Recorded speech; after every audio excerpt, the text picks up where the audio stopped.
मुश्किल नहीं है मेरे दोस्त इस दुनिया में कुछ भी। तू जरा हिम्मत तो कर, तेरे ख्वाब बदलेंगे हकीकत में। तू जरा कोशिश तो कर। तो दोस्तों, अभी आपका नीट का एग्जाम बहुत आपके करीब आ गया है, बहुत पास है आपके। लगभग 40 से 45 दिन बचा है और अभी इस लास्ट कुछ टाइम में आपको ज्यादा पैनिक नहीं करना है। आपका प्रिपरेशन जैसा चल रहा है वैसे ही करना है। ज्यादा ओवर थिंकिंग नहीं करना है कि कैसा आपका एग्जाम जाएगा, कैसा रिजल्ट होगा, ये सब के बारे में आपको नहीं सोचना है। अभी बस आपका जो प्रिपरेशन चल रहा है बस वही करते रहो, अच्छे से उसमें फोकस रखो। और कभी भी अगर आपको ऐसा लगे ना कि मुझसे नहीं हो रहा, मैं छोड़ देता हूँ, बस जब ये छोड़ने का ऐसे बात आए ना, तो बस एक चीज दिमाग में याद रखना, बस एक चीज याद रखना कि आपने शुरू क्यों किया था। जैसे अभी सोचोगे ना हमने शुरू किया था, कसम से बोल रहा हूँ वापस पढ़ने बैठ जाओगे बिना किसी over thinking. Most of the NEET aspirants जो होते हैं उनको फिजिक्स से डर लगता है, मतलब वो सोचते हैं कि उनका फिजिक्स काफी वीक है, उनको फिजिक्स के क्वेश्चन सॉल्व नहीं होते। तो आज का जो वीडियो उन्हीं के रिगार्डिंग होने वाला है कि जिनको फिजिक्स से थोड़ा सा डर है और ऐसा लगता है कि ज्यादा फिजिक्स में स्कोर नहीं कर पाएंगे। तो आज मैं आपके साथ डिस्कस करूंगा कि फिजिक्स के आपके कौन कौन से ऐसे इंपॉर्टेंट चैप्टर्स है जो आप करके जाओ तो आप मैथ्स बहुत ज्यादा अच्छा स्कोर कर सकते हो फिजिक्स में।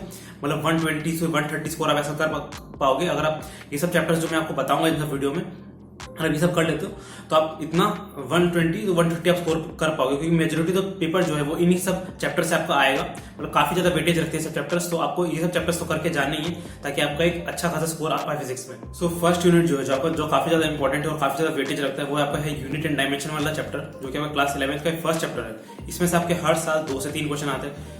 काफी ज्यादा इजी यूनिट है, काफी ज्यादा इजी चैप्टर है, इसको आप बहुत ही इजीली कर सकते हो। इसके जो भी फॉर्मूला ज्यादा कुछ खास है नहीं, इसको आप एक बार देखोगे आपको अच्छे से याद हो जाएगा, अच्छे से प्रिपेयर हो जाएगा चैप्टर। 2 से 3 क्वेश्चन हर पर आते हैं। नेक्स्ट इंपॉर्टेंट यूनिट जो है आपका सेकंड इंपॉर्टेंट यूनिट जिसकी बात करेंगे वो है आपका जो है काइनेमेटिक्स। काइनेमेटिक्स में इंपॉर्टेंट यूनिट, इसमें आपके एनसीईआरटी में 2 चैप्टर्स दिए हुए, एक तो आपका 1D मोशन के लिए दिया और आपका 2D मोशन के लिए दिया हुआ। तो ये 2 चैप्टर से आपका 3 से 4 क्वेश्चन आते हैं हर साल, इसको भी आप कर लेना।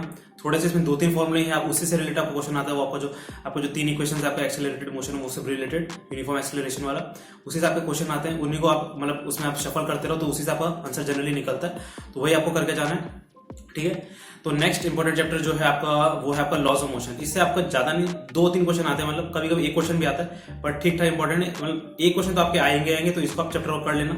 इसमें आपका generally free body diagram related question आते हैं, तो वो आप कर लेना। तो ये आपका इंपॉर्टेंट चैप्टर है, इसको आप करके जा सकते हो। इसमें आपका ज्यादा कुछ फॉर्मुलाज है नहीं, इसमें आपका कॉन्सेप्ट बेस्ड चैप्टर है काफी ज्यादा। और ये चैप्टर अगर आप कर लेते हो ना, आपके फिजिक्स के जो आगे चैप्टर्स है उस समय आपको काफी ज्यादा हेल्प होगा, क्योंकि laws of motion is the basis of most of the chapters of physics. Next एक इंपॉर्टेंट यूनिट है वो आपका है ग्रेविटेशन वाला यूनिट। ग्रेविटेशन जो यूनिट है इसमें से आपके 2 से 3 क्वेश्चन आपके आते हैं हर साल। एक इजी चैप्टर है, इसमें आपके 3-4 क्वेश्चन है। आपका ग्रेविटेशनल फील्ड हो गया और आपका ग्रेविटेशनल पोटेंशियल हो गया, इन सबसे रिलेटेड आपके क्वेश्चन आ सकते हैं। 2-3 क्वेश्चन आते हैं हर साल। अगर आप इस यूनिट को कवर कर लेते हो तो आपका जो 11th वाला जो यूनिट इलेक्ट्रोस्टैटिक्स वो भी आपका बहुत हद तक कवर हो जाएगा, क्योंकि काफी ज्यादा सिमिलैरिटीज इन दोनों में। तो आपका एक यूनिट आप कवर करते हो तो उससे आपका दूसरा फायदा भी हो जाएगा। सो आई रिकमेंड यू प्लीज इस यूनिट को तो बिल्कुल मत छोड़ना, क्योंकि इसका एक वेटेज भी अच्छा खासा है और इजी चैप्टर है। और एक यूनिट कवर करने से आपका दूसरा यूनिट भी आपका कवर हो जाएगा। जैसे मैंने यहाँ पे आपसे ग्रेविटेशन का बात किया, तो ग्रेविटेशन का बात किया तो इलेक्ट्रोस्टैटिक्स भी आपका उसके साथ साथ एक इंपॉर्टेंट यूनिट हो जाता है। इलेक्ट्रोस्टैटिक्स में आपके हैं 2 चैप्टर, एक तो आपका इलेक्ट्रोस्टैटिक का चार्जेस एंड फील्ड और एक है आपका इलेक्ट्रोस्टैटिक पोटेंशियल। ये दोनों चैप्टर्स मिला के आपके लगभग नीट में 3 से 4 क्वेश्चन आते हैं, जो कि ज्यादा मुश्किल होता नहीं। आपके वही जो बेसिक फॉर्मुलाज है जो आपका ग्रेविटेशन रिलेटेड फॉर्मुलाज वही सब आपको याद रखना है। तो वही फॉर्मूला पुट इन वाला क्वेश्चन ही रहते हैं। अगर आप इसको कर लेते हो अच्छे से तो आपका क्वेश्चन जो है आप सही से आंसर कर पाओगे। तो ये तो हो आपका इलेक्ट्रोस्टैटिक्स का बात। अब नेक्स्ट जो इंपॉर्टेंट यूनिट है वो है आपका करंट इलेक्ट्रिसिटी। काफी ज्यादा इंपॉर्टेंट यूनिट है, काफी ज्यादा इंपॉर्टेंट है। हर साल ये सिंगल चैप्टर से आपके 3 से 4 क्वेश्चन आते हैं।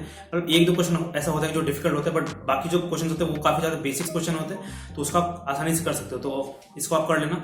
इसमें एक क्वेश्चन जो है आपका वो इंस्ट्रूमेंट से आता है, आपको वो पोटेंशियोमीटर हो सकता है, गैल्वेनोमीटर या फिर आप एमीटर, ये सब कुछ भी हो सकता है। इससे आपका एक क्वेश्चन फिक्स्ड है, तो आप लास्ट इंस्ट्रूमेंट वाला पार्ट जो उसको आप जरूर देखे जाना। एक क्वेश्चन आपके फिक्स्ड उस पार्ट से आएगा।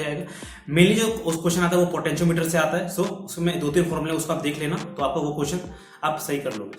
ओके, तो next important unit is your magnetism वाला यूनिट। मैग्नेटिज्म में आपके 2 चैप्टर्स है, काफी ज्यादा इजी यूनिट है। इसमें आपका जो फॉर्मूला बस आपको उसमें जो फॉर्मुलास में आपको वैल्यूज पुट करना और आपके आंसर आ जाते हैं। मतलब बिल्कुल भी ये डिफिकल्ट चैप्टर नहीं, जैसे कि आपका करंट इलेक्ट्रिसिटी हो गया उसके जैसे उस टाइप का चैप्टर नहीं है। ये काफी ज्यादा इजी है। बस आपको फॉर्मुलास जो है थोड़े से फॉर्मुला इसमें ज्यादा है, वो फॉर्मुला याद करने बस आपका जो क्वेश्चन आएगा उसमें जो वैल्यू आप पुट करोगे आपका लगभग आंसर आ ही जाएगा। और इसमें ज्यादा कुछ है नहीं, कॉन्सेप्ट थोड़े बहुत है वो सब आप याद कर लेना कि मतलब कितने डिस्टेंस में मैग्नेटिक फील्ड क्या होता है, आपका ड्यूटी करंट कैरिंग कंडक्टर या फिर आपका लूप के कारण, चार्जेस के कारण, मूविंग चार्ज के कारण, आपका कंडक्टर्स के कारण आपका जो है मैग्नेटिक फील्ड क्या क्या होता है, ये सब आप देख लेना। फॉर्मुलास क्या है वो सब आपको देखना है, ठीक है। और नेक्स्ट जो यूनिट है वो आपका बहुत ही ज्यादा इंपॉर्टेंट है आपके NEET of point of view से, फिजिक्स के लिए काफी ज्यादा इंपॉर्टेंट है। और ये तो है आपका सेमीकंडक्टर का यूनिट। सेमीकंडक्टर जो है वो मतलब इसमें हर साल आपका 2 से 3 क्वेश्चन आता है, और लगभग इसमें जो क्वेश्चन आता है वो सबको पता ही होता है कि क्या क्वेश्चन आएगा। मतलब एक क्वेश्चन आपका लॉजिक गेट से आना कंफर्म है, एक क्वेश्चन आपका सर्किट से आ जाएगा, और एक क्वेश्चन आप लोग को कहीं से भी दे देंगे। मान लो 2 क्वेश्चन से 3 क्वेश्चन आपका श्योर शॉर्ट इसमें आएंगे, और आपको इसमें से तो टॉपिक्स भी पता क्या है। लॉजिक गेट का क्वेश्चन इतना सिंपल होता है, आप लोग कर ही लोगे, तो ज्यादा कुछ इसमें है नहीं। ये चैप्टर बहुत सारे लोगों को ऐसा लगता है कि डिफिकल्ट है, बट ज्यादा कुछ है नहीं, 2-3 फॉर्मूले हैं इसमें, उसे आप देख लेना तो काफी ज्यादा इससे आपका कंप्लीट हो जाएगा चैप्टर, और आपका जितने भी क्वेश्चन आप उसको सही कर पाओगे। ओके, और नेक्स्ट यूनिट की तरफ हम बढ़ते हैं, तो वो है आपका optics.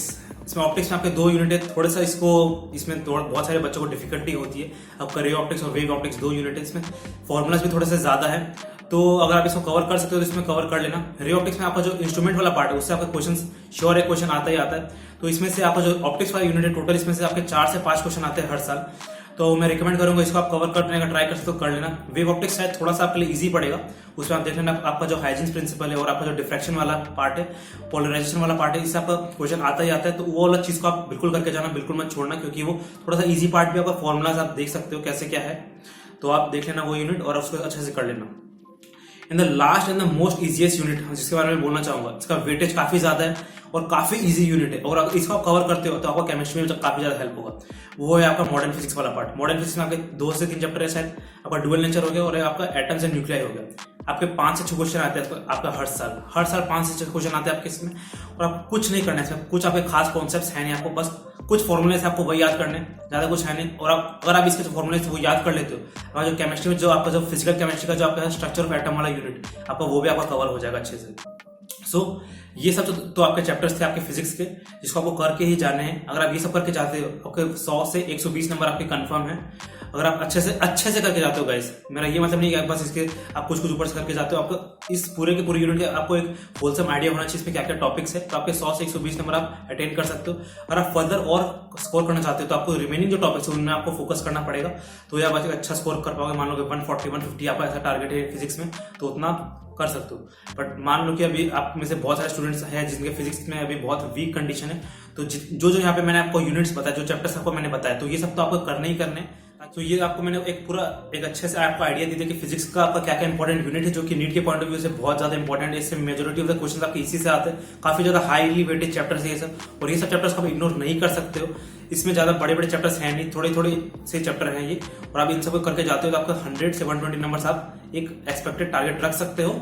So I recommend you कि इन सब चैप्टर्स को आपको बिल्कुल नहीं छोड़ना है।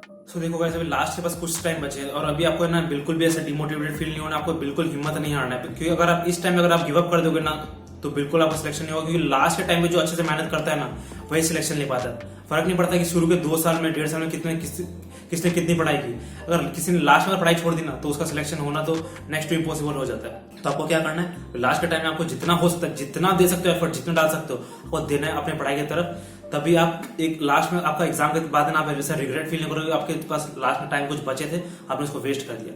ये रिग्रेट वाली फीलिंग होती है ना, सबसे खराब होती है। सो आज की इस वीडियो के लिए इतना था गाइस। तो आप लोगों को अच्छा से आइडिया लगे होगा कि आपको फिजिक्स को कैसे अप्रोच करना है, उसके मोस्ट इंपोर्टेंट चैप्टर्स क्या क्या है, आपको कैसे उन सबको डील करना है, उन सबसे कितने एक्सपेक्टेड क्वेश्चंस होते हैं हर साल, इस बार कितने आ सकते हैं। सो ये सब इस वीडियो में मैंने अच्छे से कवर किया। अगर आप लोगों को वीडियो हेल्पफुल लगा तो प्लीज इस वीडियो को लाइक करके अपने दोस्तों के साथ शेयर कर दें, और अगर आप इस चैनल पर नए हो तो प्लीज चैनल को सब्सक्राइब करके बगल में जो बेल नोटिफिकेशन आइकन है उसको भी प्रेस कर दें, ताकि मैं फ्यूचर में जब भी कोई वीडियो अपलोड करूँ तो उसका नोटिफिकेशन आपको सबसे पहले मिल सके। अपना कोई भी अगर डाउट है ना, आपको अगर कोई भी चीज में दिक्कत हो रही है आपका प्रिपरेशन में, तो आप मुझे कमेंट सेक्शन में डाल देना। उस डाउट का मैं ट्राई करूंगा कि मैं आपको सोल्यूशन दे पाऊँ, डाउट में आपको रिप्लाई करने की कोशिश करूंगा। पर फिर भी अगर मैं आपका डाउट और मैं रिप्लाई नहीं कर पाता तो आप मुझे चाहो तो इंस्टाग्राम में फॉलो कर सकते हो। मेरा इंस्टाग्राम का यूजर आईडी आपको यहाँ पे कई वीडियो स्क्रीन में दिख रहा होगा, या फिर आप चाहो तो डिस्क्रिप्शन बॉक्स में भी उसका लिंक दे दूंगा, आप चाहो तो मुझे वहां से भी जाके फॉलो कर सकते हो। क्योंकि कई बार ऐसा हो जाता है कि मैं बहुत सारे कमेंट्स होने के कारण उनका रिप्लाई नहीं कर पाता, बट अगर आप मेरे को इंस्टाग्राम में जाके डीएम करोगे ना तो मैं डेफिनेटली आपका पूरी अच्छे से कोशिश करूंगा कि मैं उसका वहां पे सोल्यूशन दे पाऊँ। सो आई रिकमेंड यू कि आप मेरे को इंस्टाग्राम में फॉलो कर लेना, आपको डिस्क्रिप्शन में उससे जाकर लिंक मिल जाएगा। सो आप मुझे इंस्टाग्राम में वहां से जाके आप मुझे फॉलो कर सकते हो। सो बस आज की वीडियो के लिए इतना ही था, हम लोग मिलते हैं नेक्स्ट वीडियो में। तब तक के लिए keep hustling, keep rocking guys and keep studying.